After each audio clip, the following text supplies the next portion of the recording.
Today, the Sheldon boys soccer team will be here at Tensegrity Physical Therapy.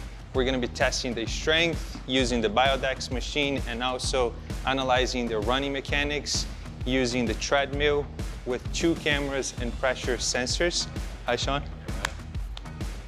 After all the testing is done, Sean and I will sit down, look at the results, and see if there's any imbalances, weaknesses, asymmetries within their bodies that could potentially lead to injury. And also the goal of this is to help them minimize the risk of injuries and improve performance throughout the season.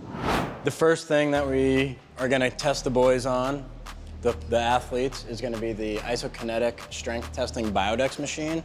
This is gonna be able to help isolate joints. So we're gonna start with the hip joint. We're gonna be able to see the hip flexors and the hip extensors. So your glutes ratio from one side to the other, your hip flexor ratio from one side to the other, and the agonist to antagonist ratio.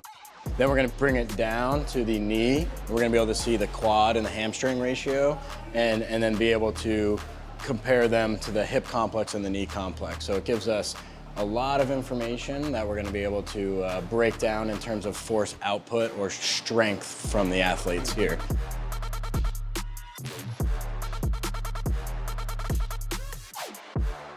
Kick up. Warm up. 1. Pull back. There you go. Kick up. Yeah. All the way back. All the way back. Hold. Okay. Hold all the way back on this one. Hold. Now, ready? Go. Go. Hard. Go, Kick, go, kick, go, go, kick, go, kick, go, kick. go, go, go, go, Pull. go, go. Keep going, keep going. Kick. Let's go, let's go, let's go, let's go, let's go. Let's go. Hard. Come on. Two. Up, up, up, up. Keep going, keep All the going, way. keep going, keep going, keep going, keep going, keep going, keep Four. going. Keep going, keep going. Pull back. One more. Let's go. Good. Relax. Good.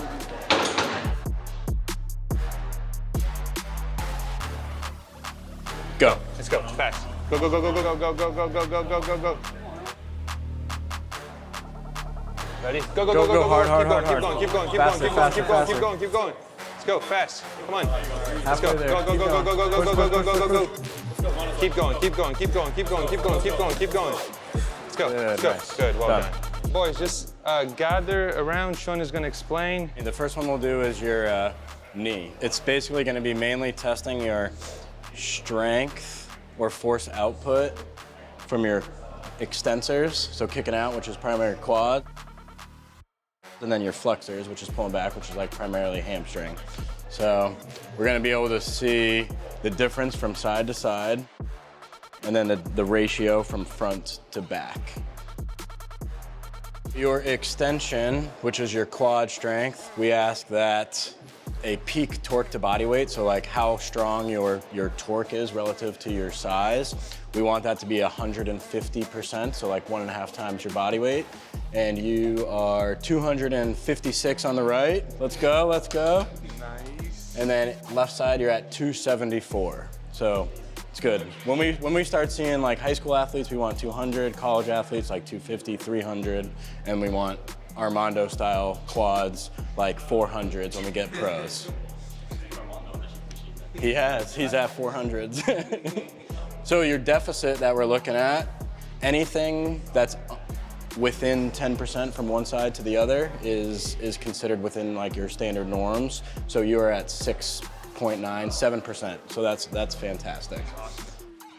So your flexion, anything that's like 100 peak torque to body weights is really good. You're at 138 on the right, and on the left, you're at 133. So that's actually really good. Then we get to your agonist to antagonist ratio, which means how strong your quads are relative to hamstrings, because that can be indicative of strains, tears, and other possible injuries. The right side is at 53 and the left side's at 48, and the goal is to be at 61. So what that means is if you have your quad strength over your hamstring strength, you want to be just about 2/3 as strong in your hamstrings as you are your quads. So you're probably double, so 50 is about double, which is actually really good. We very often see this being like way off. You need to strengthen your quads up a little bit more because your hamstrings are pretty strong. So, but when I look at this, when I look at this, I don't, nothing jumps out. You know, everyone has asymmetries within your body. It's just how it presents. So from an injury risk perspective for this test, it looks really nice. You want to do a hip someone else? All the way up. Go, go, go, go. Keep going, Kick keep back. going, keep going, keep going, keep going, keep going, keep Pull going, up. keep going. Let's go, There you let's go. go. Push, Tighten push, the back, push, tighten push, the push, push, push, push, push, push. Keep going, keep going, Through keep the going, hip. keep going. Go. Go, go, go, go, go, go, go. Keep going, keep going, keep going, keep going, keep going, Back. keep going, keep going, keep going, keep going. Go, go, go, go, go, go, go. There you go. Keep going. Go. Let's go. Up, up, up, up, up. Keep going, keep going, keep going, keep going. Back. Push through. Push Go, through. go, Well go, done. go, go, go, go, go, go, go, go, go. Done. And Good. Relax. Okay. So this one is Owen's hip. So again, same concept. We're looking at flexion, which is your hip flexors, things that drive up. Very often what we'll find in runners and soccer players is you're really strong here and you're not as strong on the backside. So again, when we look at peak torque to body weight, for flexion, you're at 219 on the right and 224 on the left with only a 2% difference from side to side, which is really good, really strong. When we look at extensors, you're at 143 and 138, right to left. So you're 3% difference from there. But again, that ratio that we want to see in extension is getting up to into the 200s. Very You just need to bring the strength. But when we look at the ratio, you are way stronger in your hip flexors, like twice as strong in your hip flexors. So you need to, which is good to be strong, but you just want to get stronger. Balance in the it hip out, extensors. yeah. I actually think that this hip is more important than the knee in many ways because what happens at the hip dictates what happens at the knee. So a lot of like ACL injuries and those things can be prevented if you get this balance better and get your hip extensors really strong. Now we run. Yeah, let's run. Here we're gonna shift on over to the treadmill, which is a pressure-sensitive treadmill. They're gonna show us how their pressure is, where their center of mass is, where their center of gravity, and we'll get a lot of information through symmetry and pressure shock absorption through this. And then we have high-def cameras on the side and on the back, which are gonna be able to see how their mechanics are when they're running and break it down frame by frame.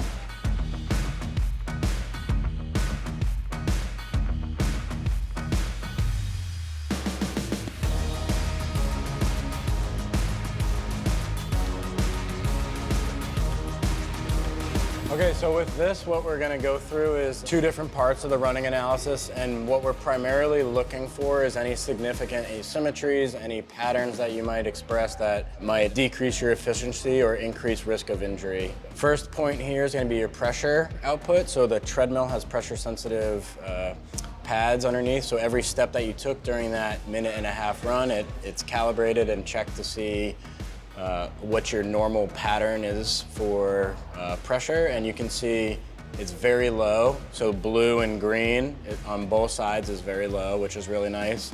These little dots here is you're landing on the posterior lateral aspect of the heel, progressing through. You can see you spend a little more time through here because the dots get closer together, and then you're pushing off right at the middle of your foot. So you look pretty symmetrical from side to side, which is the main thing that I'm looking for right now with this, and that looks really nice.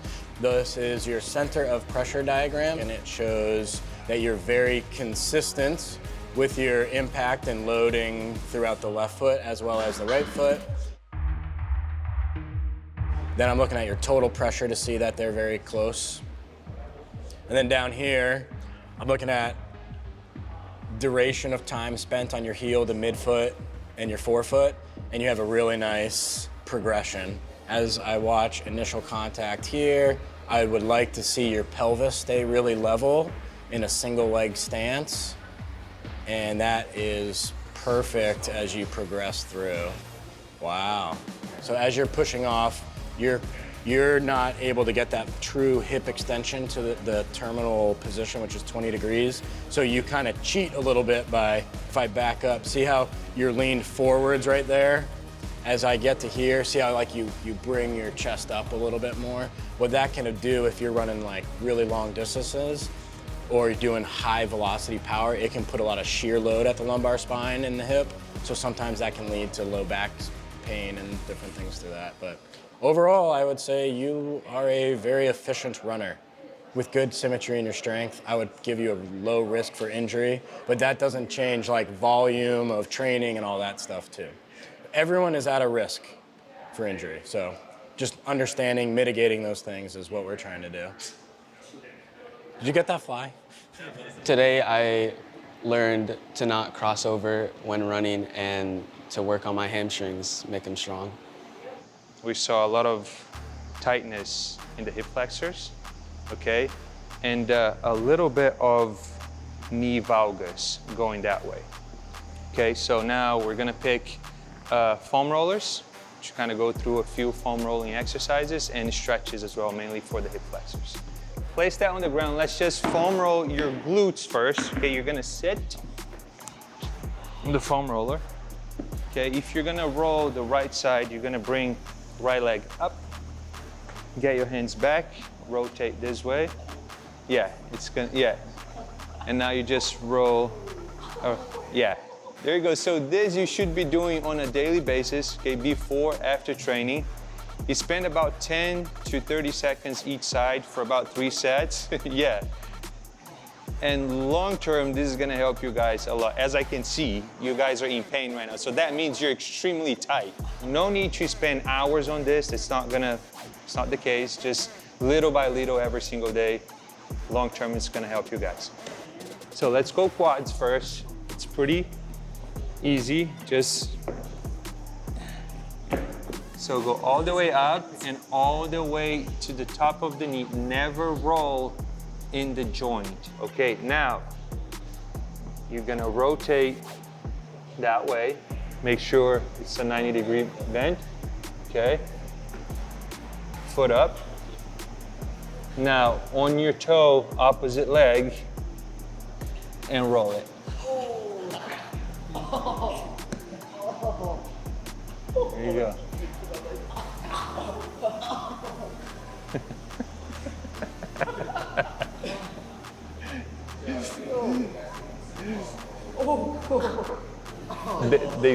This is bad.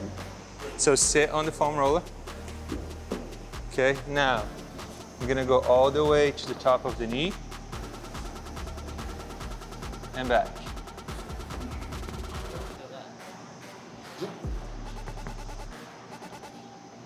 That's good news then. So one stretch to release, help you release your hip flexors, okay? We're gonna go, let's go on the mat. There you go. Are you feeling a nice stretch in here? Or no? Yeah, so we'll go. Go to that position, you can kind of bounce back a little bit. Now tuck again, tailbone, squeeze, push forward. There we go. Before training, foam roll. After training and games, that. Avoid stretching before training sessions and games. Now, Chance is gonna cry now. Yeah. So, tuck in and drive forward. My goal for this season is to win as many games as possible. And my training this summer has put me and everyone else in a great position to do that. Our fitness is, I think, a lot better than it was last year. And I think we're in a much better spot at the start of the season this year. With our work this summer, I definitely feel an improvement in everybody in the team and definitely have a lot more confidence going through into the season. They look primed and ready for the strength training. Some of the main things that we found in our strength testing is a lot of them are very hip flexor dominant with some weaknesses throughout their hip extensors and very quad dominant as well. So what we need to incorporate is a lot of posterior chain strengthening. In terms of their running mechanics, they all look really good. Some have a little bit of pelvic drop, some have hip flexor restrictions and mobility. So incorporating some lunges, some eccentric, some exercises that can lengthen tissue while strengthening tissue would be my recommendation. But in general, these guys are looking great. There's a couple things that we can really hit home in this preventative strength training to really reduce the risk of their injuries. Now, the next step is getting all of them in the weight room at Sheldon High School. And with all the data that we gathered here, we're gonna be able to create a specialized strength and conditioning program for them. And I'll see you guys at the gym at Sheldon High School. Catch you soon. Thank you so much for watching, and I really hope you enjoyed this video. And if you did, please help us out. Subscribe down below and also like the video as well. I hope to catch you soon. Have a good one.